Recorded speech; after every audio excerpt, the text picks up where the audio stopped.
जय श्री कृष्ण दोस्तों। जीवित पुत्री का व्रत यानी जितिया व्रत सभी महिलाएं अवश्य ही करती हैं और करना भी चाहिए। कहा जाता है कि महाराज जिमुतवाहन ने एक बुढ़िया के पुत्र की रक्षा की थी। तभी से यह परंपरा चली आ रही है कि हम सभी महिलाएं अपने पुत्र की दीर्घायु के लिए, उसके मंगल के लिए इस व्रत को धारण करते हैं। तो चलिए दोस्तों, अब जान लेते हैं जीवित पुत्री का व्रत की पूजा किस प्रकार से हमें करनी है। देखिए, अगर आप किसी नदी के किनारे पर यह पूजन कर रही हैं तो बहुत ही बढ़िया है। यदि आपके घर के आसपास नदी नहीं है और आप मंदिर में भी जाकर के पूजन नहीं कर सकती हैं तो कोई दिक्कत नहीं। आप घर पर देखिए, जहां भी आपको पूजन करनी है उस स्थान को साफ कर ले, वहां पर एक चौकी लगाकर उसके ऊपर आपको लाल रंग के जो है वस्त्र बिछा लेना है और इसमें थोड़ा सा अक्षत का आसन देते हुए हमें यहाँ पर जिमुतवाहन जी, चील और स्यारन की पूजा करनी है। तो हमने यहाँ पे जो झींगा के पत्ते मैंने बताए थे, तोरू के पत्ते, वो ले लेने हैं अगर आपको मिल जाते हैं तो, या फिर आप देखिए ऐसा कर सकते हैं, केले के पत्ते पर भी उनको विराजमान करके पूजन कर सकते हैं। देखिए, वैसे तो कुशा से बने हुए जो होते हैं ना मूर्तियां, उनकी पूजन की जाती है, लेकिन किसी कारणवश कुशा नहीं मिल पाता है, कई स्थानों पर नहीं मिलता है, तो देखिए आप क्या करें, जिमुतवाहन जी की अगर कोई चित्र भी आपके पास नहीं है तो मिट्टी से, जैसे मैंने यहाँ पर बनाया है, मिट्टी से ही आप जिमुतवाहन जी, चील और स्यारन, और देखिए विशेष कोई आकृति की जरूरत नहीं है, मिट्टी में थोड़ा सा गोबर मिला करके हम इस तरह से पिंडी आकार की मूर्तियां बना लेंगे। अब इनकी ही हमें पूजन करनी है।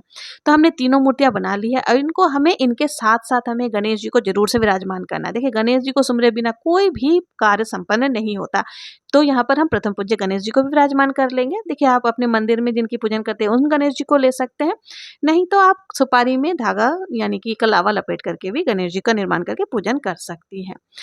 देखिए, इस पूजन में जो है ना, अगर घर पर पूजन कर रहे हैं तो कलश की स्थापना करनी चाहिए। तो कलश स्थापना के लिए क्या करेंगे, थोड़ा सा अक्षत का हमें ढेरी बना लेनी है। अगर अष्टदल कमल बनाना आता है तो वो बना सकते हैं। इसके ऊपर हमें कलश की स्थापना करनी है। देखिए, कलश आप किसी भी धातु का ले सकते हैं और कलश के कंठ पर आपको मौली धागा जरूर से बांधनी है। अब कलश के अंदर हम थोड़ा सा जल डालेंगे और गंगा जल जरूर से आपको डालना है। तो यहाँ कंठ तक हम गंगा जल भर लेंगे। अब इसके साथ ही देखिए, कलश के अंदर हमें हल्दी की गांठ, सुपारी, सिक्का, इलायची और लौंग, ये सारी चीजें हमें कलश के अंदर डालनी है। और देखिए, साथ ही पंच पल्लव हमें ले लेना है। आम के पत्ते मिल जाए तो बहुत बढ़िया, नहीं तो अशोका के पत्ते भी आप ले सकते हैं। तो यहाँ पर हमने कलश के अंदर ये पत्तों को डाल दिया है। अब देखिए, इसमें कई लोग दीप कलश की स्थापना करते हैं, कई लोग श्रीफल डालते हैं, तो आपके यहाँ जैसा चलता है वैसा कर सकते हैं। तो यहाँ मैंने नारियल ले लिया है। नारियल को कभी कोरा नहीं चढ़ाते, तो इसके ऊपर आप मौली धागा या चुनरी लपेट कर फिर आपको नारियल यहाँ पर रखना है। तो इस तरह से हमारी कलश की स्थापना हो जाएगी। अब हमें एक देसी घी का दीपक प्रज्वलित करना है। देखिए, दीपक आप चाहे तो तिल के तेल का ले सकते हैं या देसी घी का दीपक आप जरूर से लेंगे। देखिए, दीपक जो होता है ना, हमारी पूजा का साक्षी होता है, यानी अग्नि जो होती है वो हमारी पूजा की साक्षी होती है। तो हमने यहाँ पे दीपक प्रज्वलित कर लिया। गणेश जी का नाम लेते हुए दीपक को प्रज्वलित आपको कर लेना है। अब एक कलश में जल आप ले लें और अब हमें जो है ना व्रत का संकल्प लेना है। देखिए, व्रत का संकल्प करने के लिए थोड़ा सा हाथ में पुष्प लेकर के, हाथ जोड़ करके हमें निवेदन करना है कि हे प्रभु, आज मैं आपके निमित्त अपने संतान की दीर्घायु के लिए ये व्रत पूजन कर रही हूँ। कृपा करके मेरे पूजन को स्वीकार करें और निर्विघ्न मेरे व्रत को पूर्ण करें। इस प्रकार से बोल करके हमें जो पुष्प हाथ में लिया था वो हमें श्री गणेश जी को और सभी को चरणों में समर्पित कर देना है। तो इस तरह से जो है ना हमारा व्रत का संकल्प हो जाएगा। अब हमें जल के छींटे लगाकर भावपूर्ण स्नान करना है। देखिए, वैसे तो यह पूजा जो है नदी के किनारे यानी गंगा जी के किनारे ही करने का विधान है, लेकिन अगर आपके आसपास में गंगा जी नहीं है, कोई दिक्कत नहीं है, आप मन में गंगा जी का भाव करके पूजन कर सकती हैं। तो यहाँ पर हमने व्रत का संकल्प कर लिया। अब हम जल के छींटे लगाते हुए सभी को भावपूर्ण स्नान करा देंगे। तो यहाँ पर हमने सभी को भावपूर्ण स्नान करा दिया है। चौकी को भी हमें शुद्ध कर लेनी है। अब हमें सभी को जो है ना तिलक लगाना है। तो सबसे पहले गणेश जी को हमें तिलक लगाना है, फिर जिमुतवाहन जी को, सियार को, चिल्लों को, सभी को हमें तिलक लगा देना है। साथ ही जो कलश हमने स्थापना की है, कलश के ऊपर भी हमें तिलक लगा देनी है, 5 टीका, या फिर आप चाहें तो कोई भी शुभ चिन्ह भी बना सकते हैं। इसके साथ साथ ही हमें दीपक के भी पूजन यहाँ पे कर लेना। तो हमने सभी को तिलक आदि लगा दिया है। अब हम वस्तु स्वरूप कलावा समर्पित करेंगे। तो यहाँ पर जिमुतवाहन जी को, चिल्लों को, श्रीहरण को, सभी को हमें वस्तु स्वरूप कलावा समर्पित कर देना है। यदि आपके पास जनेऊ है तो आप गणेश जी को जनेऊ भी समर्पित कर सकते हैं। तो यहाँ पर हमने सभी को समर्पित कर दिया। आप देखिए, पुष्प अगर आपके पास है तो जो भी पुष्प आपके पास है आप उनसे पूजन कर सकते हैं। तो यहाँ पर हमने फूल भी सभी को समर्पित कर दिए हैं। अब हमें देखिए भोग प्रसाद समर्पित करनी है।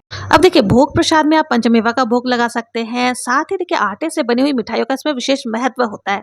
तो आप ठेकुआ हो गए, गुलगुले हो गए, खाजा हो गए, इन सब का भी भोग लगा सकते हैं। गणेश जी को यहाँ हमें अलग से भोग लगाना है। और देखिए कई स्थानों पर आज के दिन जो है ना टोकरी में भोग लगाया जाता है, यानी डलिया सजाई जाती है। तो बांस की टोकरी इस तरह की अगर आपके पास है तो आप इसमें भी भोग लगा सकते हैं। और हमारे यहाँ थाली में भोग लगाई जाती है, तो मैं दोनों में करके बता दे रही हूँ। देखिए बांस की टोकरी अगर आपके पास है तो उसमें इस तरह से जो भी फल आदि आपने मंगवाए हैं, ऋतु फल जो भी है वो आपको ले लेना है। और इसी टोकरी के अंदर ही आपको पंचमेवा भी डाल लेना है। जो भी आपने आटे से बनी हुई मिठाइयाँ आदि बनाई है वो रख सकते हैं, या बाजार से कोई मिठाई आदि लाए हैं तो वो रख सकते हैं। तो इस तरह से आप डलिया में भी पूजन कर सकते हैं और थाली में भी पूजन कर सकते हैं। तो देखिए मैं यहाँ थाली भी सजाकर बता दे रही हूँ कि थाली के अंदर ही जो भी ऋतु फल जितने भी है आपके पास वो ले ले। चने का विशेष महत्व होता है, भिगोए हुए जो चने होते हैं, और कुशी मटर जो काले काले से मटर होते हैं छोटे छोटे, उनका विशेष महत्व होता है। तो वो भी आपको भोग में रख लेनी है। साथ ही आपने जो आटे से बनी हुई मिठाइयाँ ली है उनका भी भोग आपको लगा देना है। थाली में आपको सब कुछ रख लेना है। देखिए खीरे का इस पूजन में विशेष महत्व होता है, तो आपको खीरा जरूर से लेना है। खीरा के बिना ये पूजा अधूरी मानी जाती है, क्योंकि खीरे के ऊपर ही जो हमने है ना जितिया का धागा जो लिया है वो हम खीरे में ही लपेटते हैं, और सर्वप्रथम खीरे से ही हम अपना व्रत खोलते हैं। तो कई लोग देखिए खीरे के बीज खा करके व्रत खोलते हैं, और कई लोग जो है कोशी मटर खा करके निगल करके अपना व्रत खोलते हैं। तो यहाँ पर हमने जो है खीरे के ऊपर जितिया का डोरा को लपेट दिया है। अब हमें जो खीरा है ना इसके ऊपर नई सिंदूर की डब्बी लेनी है, और उससे हमें तिलक लगाना है। ठीक है। और देखिए डोरा आप हर साल बदलेंगे, आप चाहे तो मौली धागा लपेट सकते हैं, या फिर बाजार में भी जाकर के डोरा चेंज करवा करके ला सकते हैं। तो डोरा लपेटने के बाद हम यहाँ पर सिंदूर से 5 या टीका यहाँ पर लगा देंगे। तो इस तरह से हमें सिंदूर लगा देना। इन सब के साथ ही देखिए आपको तुलसी पत्र जरूर से समर्पित करनी है। तुलसी पत्र और थोड़ा सा जो अक्षत होता है ना, अक्षत आप जरूर से जो टोकरी या थाली आपने जो भी सजाई है उसके अंदर आपको जरूर से डालना है। उसके बाद हाथ जोड़ करके हमें भोग प्रसाद ग्रहण करने के लिए निवेदन करना है, और साथ ही देखिए अपने व्रत को पूर्ण करने के लिए, निर्विघ्न पूरा करने के लिए प्रभु जी से निवेदन करना है। तो इस तरह से हमारी डलिया सजाने की प्रक्रिया हो जाएगा। अब देखिए किसी भी विशेष पूजा में हमें दक्षिणा जरूर से समर्पित करनी चाहिए, क्योंकि दक्षिणा जो है वो पूजा में रही कमियों को पूर्ण करती है। तो इस तरह से जो है हमारी डलिया सज जाएगी। अब हमें कथा का श्रवण करना है। तो देखिए कथा का श्रवण करने के लिए आपको क्या करना है, एक कलश में जल ले लेना, एक लोटा जल ले ले, और अपने सीधे हाथ में थोड़े से अक्षत और पुष्प लेकर कथा का श्रवण करना है। देखिए जब भी हम कोई व्रत करते हैं ना वो तब तक पूर्ण नहीं मानी जाती जब तक हम कथा का श्रवण नहीं कर लेते हैं। तो बहुत ही प्रेम पूर्वक हमें जीवित पुत्रिका व्रत की कथा का श्रवण करना है। देखिए कथा का वीडियो आपको मेरे चैनल पर मिल जाएगा। अगर मैं यहाँ कथा सुनाऊंगी तो वीडियो बहुत ज्यादा लंबा हो जाएगा, और यदि आपके पास कोई व्रत पुस्तक है व्रत कथा की तो आप पुस्तक से भी कथा का श्रवण कर सकते हैं। बहुत ही प्रेम पूर्वक कथा का श्रवण करने के बाद हाथ में जो हमने पुष्प और अक्षत लिए थे वो हमें गणेश जी के चरणों में समर्पित कर देनी है। तो इस तरह से जो है कथा हमारी पूर्ण हो जाएगी। अब देखिए इसमें एक छोटा सा हवन भी किया जाता है। अगर आपके यहाँ किया जाता है तो आप कर सकते हैं, नहीं तो इस पार्ट को स्किप कर सकते हैं। तो हवन करने के लिए क्या करना है, आप चाहें तो गाय के गोबर के उपलों से भी कर सकते हैं, या फिर कपूर से हमें हवन करनी है। कपूर आप प्रज्वलित कर लें, और कपूर में ही हम 5, 7, 11, 21 आहुति देंगे। तो आप बहुत ही प्रेम से माता रानी का नाम लेते हुए आहुति दे सकते हैं। किसी भी मंत्र का जाप आप कर सकते हैं। उसके बाद इस प्रकार से जो हमारी हवन पूर्ण हो जाएगी। हवन करने के बाद हमें क्या करना है, देखिए जब भी हम अग्नि को प्रज्वलित करते हैं तो उसे शांत भी करना होता है। तो आप जो जल का कलश आपने लिया है, लोटा लिया है, उसमें से हाथ में थोड़ा सा जल लेकर के आपको 2 बार आचमन कर देना है, यानी कि जल को लेकर के छोड़ देना है। तो इस तरह से जो है हमारी हवन की प्रक्रिया पूर्ण हो जाएगी। अब हमें आरती करनी है। तो आरती करने के लिए आपको क्या करना है, आपने जो दीपक प्रज्वलित करके रखा है उससे भी आरती कर सकते हैं, नहीं तो कपूर प्रज्वलित करके भी आरती कर सकते हैं। तो यहाँ पर हमने जो दीपक प्रज्वलित किया था उसी से हम आरती करेंगे। बहुत ही प्रेम पूर्वक पहले गणेश जी की आरती करेंगे, फिर हमें सारे जो जीमुत वाहन जी है इनकी आरती हमें कर लेनी है। तो आरती करने के बाद हमें हाथ जोड़ करके पूजा में रही कमियों के लिए क्षमा याचना जरूर से करनी है, और हमें जीमुत वाहन जी से, गणेश जी महाराज से निवेदन करना है अपने बच्चों के दीर्घायु के लिए, मंगल कामना के लिए हम भगवान जी से प्रार्थना करेंगे कि हमारे संतान के मार्ग में आ रहे सभी संकटों को दूर करें, सभी संकटों को काटें। तो इस तरह से जो है हमारी अष्टमी तिथि की जो पूजन है वो पूर्ण हो जाएगी। अब देखिए नवमी को हमें क्या करना है, नवमी के दिन पारण किया जाता है।